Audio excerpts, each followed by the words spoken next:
नमस्कार, मैं हूं doctor D K Gupta, chairman Felix hospitals. आज हम बात करेंगे एक ऐसी बीमारी की जो धीरे धीरे किसी व्यक्ति की याददाश्त, सोचने समझने की क्षमता और रोजाना की लाइफ को भी प्रभावित करने लगती है। स्टार्टिंग में इसके लक्षण सामान्य भूलने की आदत जैसे लगते हैं, लेकिन समय के साथ इस व्यक्ति की पहचान, व्यवहार और उसके स्वतंत्र जीवन जीने की क्षमता तक को प्रभावित कर सकती है। और इस बीमारी का नाम है डिमेंशिया। एक एग्जाम्पल देते हैं, उससे समझते हैं। मान लीजिए आपके पास मोबाइल फ़ोन है, हम सभी के पास मोबाइल फ़ोन होता है, उसमें बहुत सारी जानकारियाँ सेव्ड होती हैं, जैसे फ़ोटो हैं, कॉन्टैक्ट्स हैं, कुछ फाइल्स हैं जिसके अंदर बहुत सारी इन्फॉर्मेशन है।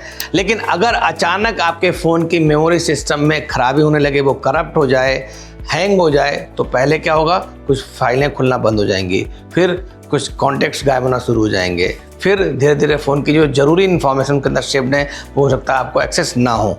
ऐसी स्थिति में आपके पास फ़ोन तो होगा, परंतु क्या उसका आप सही उपयोग कर पाएंगे?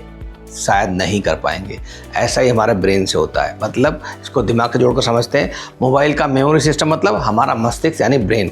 फ़ोन में जो सेव जानकारी है उसका मतलब है हमारी याददाश्त, हमारी यादें, हमारा एक्सपीरियंस, हमारा अनुभव, हमारी पहचान। और फ़ोन का सही काम करने का जो मतलब है वो है, जैसे हमारा ब्रेन करता है, हमारे सोचने, समझने और निर्णय लेने की क्षमता। जैसे आजकल AI कर रहा है ना, सेम हमारा ब्रेन AI की तरह ही काम करता है। जब किसी कारण से अगर न्यूरॉन्स माने जो हमारे ब्रेन की कोशिकाएं हैं वो डैमेज हो जाएं, क्षतिग्रस्त हो जाएं, एट्रोफी हो जाएं, तो आपकी याददाश्त, आपकी भाषा, व्यवहार और सोचने की क्षमता जो है वो प्रभावित होने लग जाएगी। इसी स्थिति को हम सब बोलते हैं डिमेंशिया। और ये बहुत कॉमन बीमारी हो रही है। और ये बीमारी अब बुढ़ापे की नहीं है, बहुत सारे युवा लोगों में भी बीमारी हो रही है। अल्जाइमर डिजीज़ आजकल early onset Alzheimer disease 40s में भी शुरू हो गई और उससे पहले भी हो गई, तो इसको इग्नोर करना ठीक नहीं है। तो सबसे पहले बात करेंगे कि डिमेंशिया क्यों होता है, उसके बाद बात करेंगे डिमेंशिया के लक्षण क्या हैं, और फिर हम बात करेंगे क्या भूलना हमेशा डिमेंशिया का ही लक्षण है, क्या इसका कुछ और कारण भी हो सकता है। इसके बाद बात करेंगे डिमेंशिया की जांच कैसे कर सकते हैं, मतलब कैसे इसकी डायग्नोसिस को कंफर्म किया जा सकता है। फिर हम बात करेंगे डिमेंशिया का इलाज यानी ट्रीटमेंट क्या है। उसके बाद बात करेंगे इससे कैसे बचा जा सकता है। बहुत इंपॉर्टेंट है कि कैसे प्रिवेंट कर सकते हैं इसको। पहले बात करते हैं डिमेंशिया क्यों होता है। बहुत इंपॉर्टेंट चीज़ है। अगर हमें पता लग जाए कि इसका कारण क्या है तो हम इसको प्रिवेंट कर सकते हैं, इसके प्रोग्रेशन को स्लो भी कर सकते हैं। एक बहुत इंपॉर्टेंट कारण है बढ़ती उम्र। हम सब जानते हैं जैसे जैसे उम्र बढ़ती है हमारे ब्रेन की एट्रोफी होती है, न्यूरॉन्स डैमेज होते हैं, उसकी वजह से जो ब्रेन की मेमोरी है या जो क्षमता है याद रखने की वो कम हो जाती है। दूसरा बहुत बड़ा कारण है खास करके जो वेजिटेरियन लोग हैं उनके अंदर विटामिन B12 की कमी होना। जो विटामिन B12 है वो हमारे मस्तिष्क यानी ब्रेन और जो नर्व्स हैं मतलब नसें हैं उनके लिए बहुत इंपॉर्टेंट है, और जो आपकी मेमोरी को अच्छा करने के लिए बहुत इंपॉर्टेंट है। अगर एक आपकी डाइट में कम आ रही है, आपके इसके स्टोर्स कम है, तो आपकी मेमोरी को अफेक्ट करेगा। अब बात करते हैं तीसरा है थायराइड डिसऑर्डर। अगर किसी को हाइपोथायरॉयडिज्म है, ये बहुत इंपॉर्टेंट है और बहुत कॉमन भी है इंडिया में, तो उसका जो ओवरऑल मेटाबॉलिज्म है वो कम हो जाता है, जिसकी वजह से भी उसकी मेमोरी लॉस हो सकता है या याद रखने की जो क्षमता है वो कम हो सकती है। चौथा जो बहुत इंपॉर्टेंट कारण है, बार बार स्ट्रोक होना। किसी को बार बार CVA यानी स्ट्रोक होना, ब्रेन स्ट्रोक होना भी खतरनाक है, बिकॉज उसकी वजह से जो ब्लड सप्लाई है उस ब्रेन की कम हो जाती है और जो वहाँ की जो कोशिकाएं यानी जो न्यूरॉन्स है वो डैमेज हो जाते हैं और ब्रेन एट्रोफी हो सकती है। उसकी वजह से भी मेमोरी लॉस हो सकता है। एक बहुत बड़ा जो कारण है इंडिया में या बाहर देशों में, रोड ट्रैफिक एक्सीडेंट्स होना या बहुत सारे एक्सीडेंट्स होना जिसकी वजह से ब्रेन डैमेज होता है या ब्रेन में इंजरी होती है, तो उस समय भी रिकवरी नहीं हो पाती। बहुत बार उसमें स्कारिंग हो जाती है, जो नसें हैं या जो ब्रेन की कोशिकाएं वो डैमेज हो जाती हैं, उसकी वजह से भी मेमोरी लॉस हो सकता है। पार्किंसन डिजीज़ बहुत कॉमन है, जो जैसे जैसे एज बढ़ती है, जो एक न्यूरोलॉजिकल डिसऑर्डर है, बहुत सारे लोगों को हो सकता है। अगर किसी को पार्किंसंस है तो उसकी वजह से भी मेमोरी लॉस हो सकता है या जो क्षमता है मेमोरी की वो उसकी कम हो सकती है। ब्लड वेसल डिजीज, किसी को वेस्कुलर इन्वॉल्वमेंट है, मतलब वेस्कुलाइटिस है ब्रेन में, तो भी ब्लड सप्लाई वहाँ की हैम्पर हो सकती है, उसकी वजह से भी ब्रेन डिसऑर्डर्स हो सकते हैं और मेमोरी लॉस हो सकता है। एक बहुत इंपॉर्टेंट कारण है जो 8वां नंबर बता रहा हूँ, अल्जाइमर डिजीज। ये बहुत देखा जा रहा है, ये मेमोरी का बहुत बड़ा कारण बन रहा है मेमोरी लॉस का। अगर किसी को अर्ली अल्जाइमर डिजीज स्टार्ट हो जाती है उसकी वजह से भी मेमोरी लॉस हो सकता है और याद रखने की जो क्षमता है वो कम हो सकती है। ओवरऑल ब्रेन के जो फंक्शंस हैं वो पुअर हो सकते हैं। तो ये बहुत इंपॉर्टेंट कारण है। अल्जाइमर डिजीज आजकल बहुत देखने को मिल रहा है, इसकी डायग्नोसिस बहुत सारी हो रही हैं। तो प्लीज़ अगर किसी को मिडिल एज में 40 के आसपास याद रखने में प्रॉब्लम आ रही है, बार बार चीज़ें रख के भूल जा रहे हैं, अपने आप को पहचानने में, किसी आसपास चीज़ों को समझने में दिक्कत हो रही है, तो हो सकता है उसको अर्ली अल्जाइमर डिजीज हो। कुछ जेनेटिक डिसऑर्डर्स भी होते हैं जिसकी वजह से भी मेमोरी लॉस हो सकता है, या अर्ली ब्रेन जो डिजीज है वो हो सकती है जिसकी वजह से, ब्रेन डिसऑर्डर की वजह से उसको मेमोरी लॉस या याद रखने की जो क्षमता प्रभावित हो सकती है। अब बात करते हैं कि कैसे हम डिफरेंशिएट करेंगे कि मुझे डिमेंशिया है या सामान्य भूलने की आदत है। मतलब कि डिमेंशिया और सामान्य भूलने में क्या अंतर है। अगर किसी को सामान्य भूलने की आदत, जैसे एज बढ़ती है या हम लोग बहुत ऑक्यूपाइड होते हैं, बहुत सारा काम कर रहे होते हैं, बहुत सारी फायर फाइटिंग कर रहे होते हैं, बहुत सारी मल्टीटास्किंग कर रहे होते हैं, उसकी वजह से प्लेटर में बहुत सारी चीज़ें होती हैं, तो कई बार हमारे जो कॉग्निटिव फंक्शंस हैं वो कभी कभी टेम्परली हैम्पर हो जाते हैं, जिसकी वजह से हम चीज़ें कभी कभी भूल जाते हैं, नाम भूल जाते हैं। बहुत कॉमन चीज़ है, हम सब जानते हैं कि हम नाम भूल जाते हैं। इवन फ़ोन मिलाते हैं, बात कर रहे होते हैं, हम भूल जाते हैं हमने किसको फ़ोन मिलाया। कई बार देखते हैं अरे फ़ोन तो मैंने इसको मिलाया, डॉक्टर डी के गुप्ता को। नाम भूलना एक बहुत कॉमन समस्या है, लेकिन बार बार नाम भूलना, ऐसे लोगों के नाम भूलना जो आपके बिल्कुल क्लोज सर्कल में हो और बार बार सोचते रहना, नाम याद आ रहा है, आप बिल्कुल रिट्रीव करने की कोशिश कर रहे हैं ब्रेन से, बट नहीं आ रहा है बार बार, या बार बार वही बातें पूछना या क्यों लेना कि भाई कहाँ मिले थे, या आपको फीड करने के लिए बार बार बहुत सारे मल्टीपल आइडेंटिफिकेशन करेक्टर्स डालने पड़े कि कहाँ से मिले थे, रेफरेंस डालना पड़े, जगह का नाम डालना पड़े, या उसका कोई फैक्टर हो जिसकी वजह से पहचान पाए वो डालना पड़े, तो इसका मतलब ये डिमेंशिया के सिम्टम्स हो सकते हैं। अगर आप चीज़ रखकर भूल जाते हैं, नॉर्मली हम लोग सब भूल जाते हैं कभी कभार, तो वो नॉर्मल सिम्टम है। बट अगर बार बार ऐसा हो रहा है, हर छोटी चीज़ को रख के आप भूल जा रहे हैं, इवन जान पहचान के लोगों को पहचान नहीं पा रहे हैं आप, जो आपके क्लोज रिलेशन में, क्लोज सर्कल में लोग हैं उनको पहचानने में दिक्कत हो रही है, उनका फेस रिकॉग्निशन में दिक्कत आ रही है, या कभी ऐसा लगता है इस व्यक्ति से मैं मिला था, वो पहचान में नहीं आ रहा है, बिल्कुल नहीं आ रहा है, बट वो बहुत क्लोज सर्कल में था, पता लगा बाद में, तो भी ये डिमेंशिया के सिम्टम्स हो सकते हैं। बाद में याद आ जाना एक बड़ा सिम्टम है। नॉर्मल अगर भूलने की बीमारी है, मतलब नॉर्मल एजिंग फैक्टर है, या आपके पास बहुत ओवर एक्सपोजर है ब्रेन में इंफॉर्मेशन का, तो हो सकता है चीज़ें आप भूल तो जाओगे बट बाद में याद आ जाएंगी। जैसे भूलना होगा बट बाद में याद आएगा। इसमें क्या होगा, डिमेंशिया में होगा कि आपके जो रास्ते तक भूल जाते हो। मीन्स अगर आप कहीं जा रहे हो, जो फेमिलियर रास्ते हैं उनमें भूल जाना एडवांस स्टेज पे ऐसा होता है कि आपको रास्ते भी सही से पता नहीं होते। इवन घर के अंदर आपको ड्राइंग रूम, बेडरूम और किचन का भी डिफरेंशिएट करना भी दिक्कत हो जाती है। तो रास्ते भूल जाना, घर में चीज़ें रखी हुई भूल जाना, आपने कुछ चीज़ संभाल के रखी हुई है, याद कर रहे हो याद नहीं आ रही है, ऐसे सिम्टम्स आना, तो ये डिमेंशिया के सिम्टम्स हो सकते हैं। नॉर्मली जो हम लोग सामान्य भूलना है, या जो जनरल जो मेमोरी फैक्टर है, उसमें होता है कि आप चीज़ें अपनी कर लेते हो, अपने रूटीन फंक्शंस कर लेते हो, खाना पीना, कपड़े पहनना, सामान निकालना, फाइलिंग करना, पेपर वर्क करना, मोबाइल में सब चीज़ें स्टोर करना, इनको रिट्रीव करना, वो सब पॉसिबल है। मतलब डेली का काम आप सामान्य रूप से कर सकते हो। परंतु अगर आपको डिमेंशिया है और एडवांस स्टेज हो गई, तो फिर आप अपना काम भी अच्छे से नहीं कर पाओगे, आपको असिस्टेंस चाहिए होगी, आपको केयर टेकर चाहिए होगा। एडवांस डिमेंशिया में बहुत सारे सिम्टम्स ऐसे होते हैं जिसकी वजह से आपका कॉग्निशन बहुत ख़राब हो जाता है, और जो आपकी रूटीन एक्टिविटीज़ हैं वो भी हैम्पर होने लगती हैं। अब बात करते हैं डिमेंशिया के लक्षण क्या हैं। कैसे हम पहचानेंगे कि मुझे डिमेंशिया के अर्ली सिम्टम्स हैं और मुझे डॉक्टर के पास जाना चाहिए।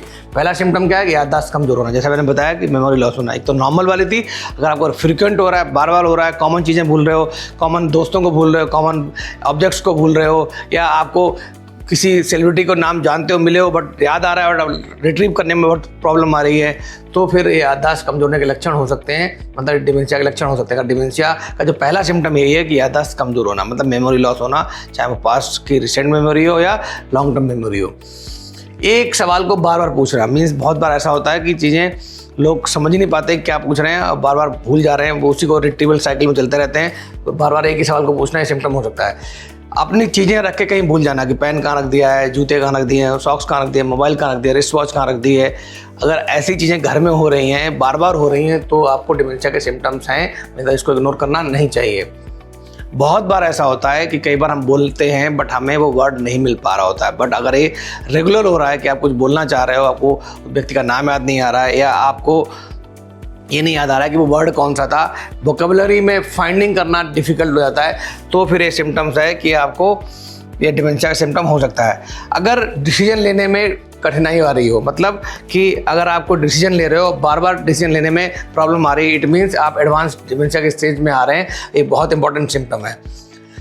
अगर आपका ओरिएंटेशन खराब है, मतलब आपको तारीख, दिन, समय के बारे में नहीं पता है, प्लेस के बारे में नहीं पता है, कहाँ पे हो, जैसा बहुत बार बीमार लोगों को हो जाता है, तो भी अगर आप बीमार नहीं हैं, अस्पताल में भर्ती नहीं हैं, आपको कोई साइकोलॉजिकल डिसऑर्डर नहीं है, आपको न्यूरोलॉजिकल डिसऑर्डर नहीं है और ये आपको रोजाना हो रहा है बार बार, तो फिर ये डिमेंशिया का सिम्टम है, ये बहुत इंपॉर्टेंट सिम्टम है। इसके अलावा अगर किसी व्यक्ति के व्यवहार में अचानक चेंज दिख रहा है, न्यूरोलॉजिकल सिम्टम्स दिख रहे हैं उसको, जैसे मैंने बताया, उसको टाइम, प्लेस और पर्सन के ओरिएंटेशन में दिक्कत आ रही है, उसको छोटी छोटी बातें भूल रहा है, उसका जो अपना कॉग्निटिव फंक्शन है वो कम दिख रहे हैं, जो उसकी पर्सनालिटी चेंजेस दिख रहे हैं, बिहेवियर चेंजेस दिख रहे हैं, तो भी ये अर्ली डिमेंशिया के सिम्टम्स हो सकते हैं। अगर कोई व्यक्ति सडनली जो सोशल नेटवर्किंग है, सोशल एक्टिविटीज़ हैं, उसमें पार्टिसिपेट नहीं कर रहा है, उससे दूर जा रहा है, तो भी ये अर्ली सिम्टम्स हो सकते हैं। बिकॉज इसकी वजह से क्या कारण होता है, उसको डर लगता है कि मैं जाऊंगा, लोगों को पहचान नहीं पाऊंगा वहाँ पे, तो मेरा इंसल्ट हो गया, मुझे बुरा लगेगा या लोगों को अच्छा नहीं लगेगा।